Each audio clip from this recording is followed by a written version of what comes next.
tiova loko leide anao matokisa zaho tsy miova lohany anao hitako zaho tsy nanabo viavy tsara bikarô nagneky nagnaraka anay afaliana fogna miaraka minazy tsy avelako ingako zarô antsika hagnano mariazy fiaignana mandrakizay zay mifagniriako aminazy zany azalahy raha tiako ambara anao nina io tsy ankizara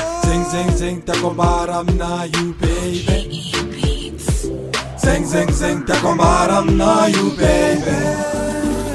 mitiavako anao agnaty foko baby mipetraka tsara tsy ova loko leide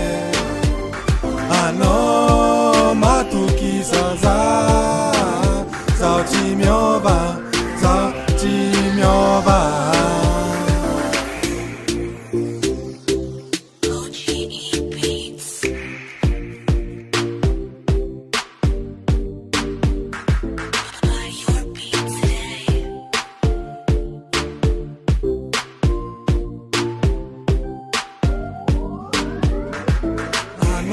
vatsanganan'io natetra maso zay